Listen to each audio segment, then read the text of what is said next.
Alright, so first of all, what I want to show you for the demonstration, I have a user here, Reba Wright, with an OCS client, and she has a list of friends. One of her friends that's active and available is Lizzie Hicks, and that's this PC. Reba Wright's extension is 7152, and she has an IP phone. And what we're simulating here is a user perhaps at her desk. Also, she has a standard cell phone, now in which case I'm using my BlackBerry, but this could be any mobile device that Reba Wright uses. And this BlackBerry is using what's called Mobile X off our CS1000, and I'll explain to you as part of the demo what that means. Over here we have Lizzie Hicks, who has a tablet. She may be more mobile. She also has a list of friends, and on there is Reba Wright, and she's using a 1140 IP phone and her extension 2131. So what I'm going to do now is simple demonstration where I'm going to call across.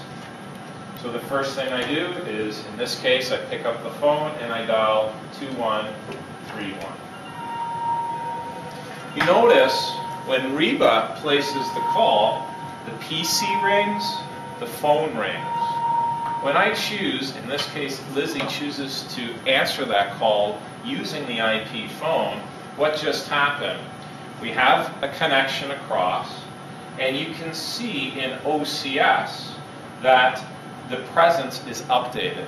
Both Lizzie and Reba are busy in a call, so if I wanted to contact them, I would probably get voicemail because they're talking on the phone. As soon as I hang up, so I finished my call, what just happened? Reba is now available, and so is Lizzie. They're no longer on the call. Now, how can we do this? Basically, there's nothing new added to this client. It's an OCS client, and these are standard IP phones. In fact, they could be any phones that you have today working off the CS1000. I mentioned during the RFP process that Nortel has a unique process working with Microsoft, and we refer to it as dual forking. So when a call is placed from a device such as an IP phone, the user can choose to answer it either through a PC, an IP phone, and the next demonstration I'm going to show you is through a standard cell phone. That dual forking is signaling that takes place between the CS1000 and the OCS server. So now I'm going to call Reba Wright, and in this case I'm just going to call her extension. Notice the phone's ringing, the PC's ringing. And because I have Mobile X, my cell phone is now ringing.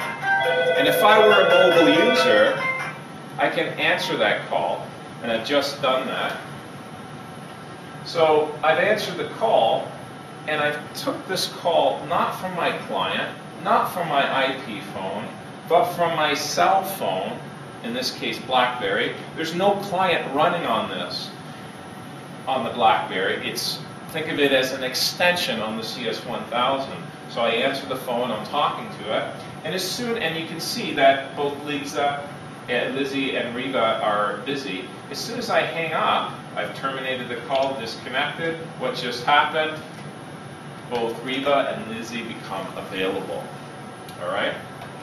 Finally, I want to show you a call placed between PCs. And I want to show you that, again, this is standard OCS client. So I know many of you are familiar with how to use OCS. So I wanted to show you that, I have a whole list of options here. In this case, I'm going to send a quick message to Lizzie. And I'm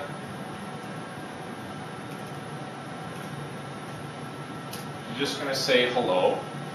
So I'm sending an instant message to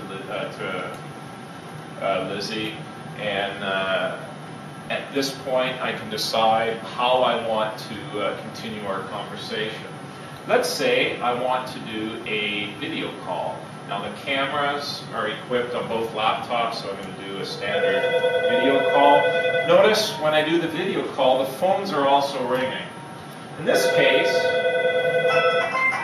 I'm going to answer that call, and I'm just going to mute it so we don't have, sorry, we're getting that feedback through the PCs. I just muted the call. But you can see that there's video conversation taking place between the two PCs, between the laptops.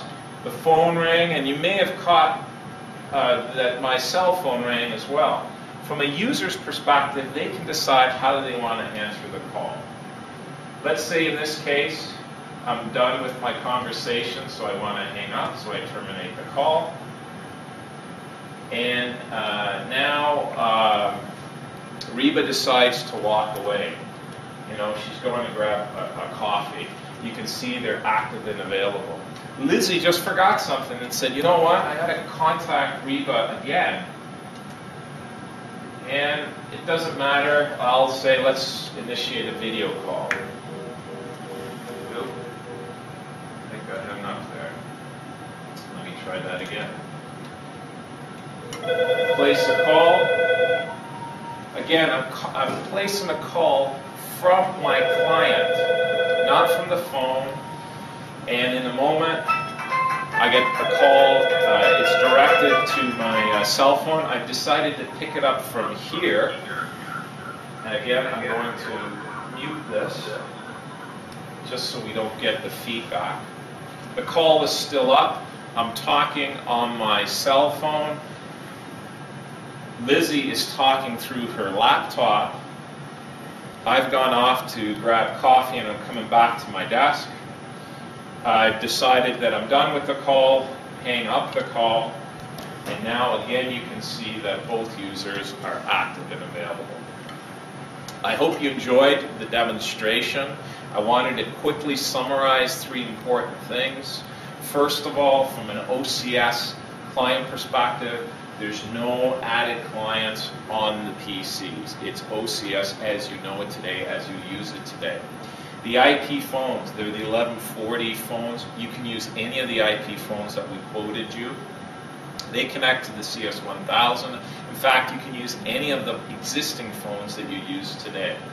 The CS1K is running release 5.5, and it's doing, as I described, this dual trunking connecting to the OCS server. So now you can decide how do you want to handle the call.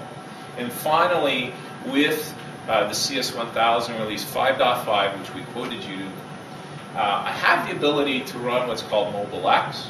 It's a clientless, so I can use any cell phone. And basically what it does is it makes this cell phone look like an extension on my CS1000. When I answered the phone, or I picked up on the call, it also updated the presence on my OCS client. Thank you very much, and if you have any questions, I look forward to working with you soon.